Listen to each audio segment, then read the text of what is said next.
Linette, connaissez-vous le zèbre de Grévy? Grévy zebras? Of course I do, but I'm sure most of our Oui, bien viewers sûr, je don't connais know. ces zèbres, mais je pense que notre public ne connaît pas C'est un trop zèbre, oui, comme on l'a dit, cette mais il a une espèce. particularité.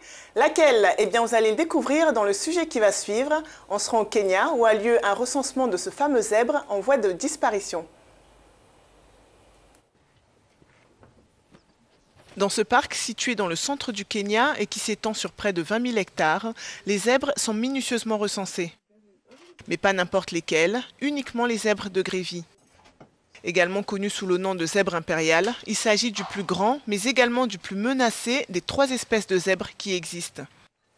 Le recensement est mené par le Grévy Zebra Trust, un fonds composé de divers groupes de défense de la faune dans la région. Je me sens vraiment plus impliquée et j'apprécie le fait qu'on ait besoin de moi et que je puisse aider dans tout le processus de conservation du Grévy. Ainsi, je sens que cela me relie, pas seulement à cette espèce en particulier, mais juste à la nature dans son ensemble, et je pense que c'est une bonne chose. Pour aider à compter ces zèbres, un groupe d'environ 800 bénévoles effectue un recensement photographique. Pour Peter Lulamba, qui fait partie du comité d'organisation de ce recensement, la situation est alarmante. En termes de chiffres, nous avons connu une baisse spectaculaire de leur nombre.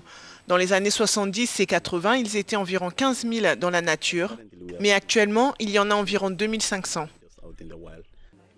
Cette année, le projet vise également à inclure une espèce de girafe qui se trouve dans le nord du pays, les girafes réticulées. Nous avons reçu des rapports à travers des données et des enquêtes selon lesquelles le nombre de girafes réticulées a chuté de manière drastique ces dernières années.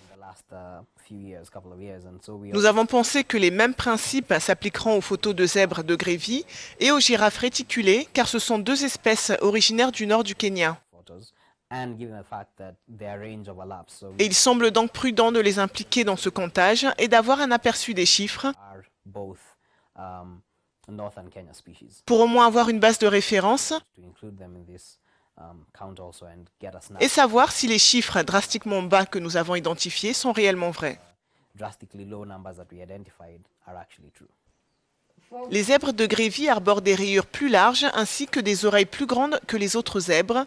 C'est ce qui permettra de les distinguer dans les photos.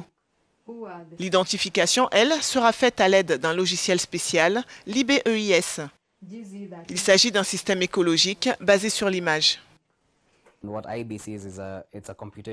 L'IBEIS, c'est un système de calcul qui associe des images d'animaux sauvages ayant des motifs ou des rayures ou encore des taches. Ce système utilise des algorithmes et des évaluations d'images basées sur des grilles pour identifier si les images proviennent du même animal. Les images nous aident à identifier tous les individus d'une espèce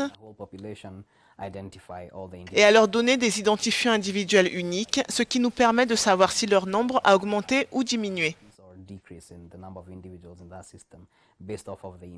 Au cours des dernières années, le Kenya a constaté une baisse significative du nombre de certaines espèces animales. Ces animaux sont souvent chassés pour leur viande, pour leur peau ou à des fins médicinales. Cette baisse pose problème, surtout en ce qui concerne le tourisme, qui est l'une des principales sources de revenus du pays. En effet, chaque année, plus d'1 million de touristes viennent au Kenya dans l'espoir de voir des animaux sauvages. Mais la plupart des espèces sont en voie d'extinction, à cause principalement de l'activité humaine.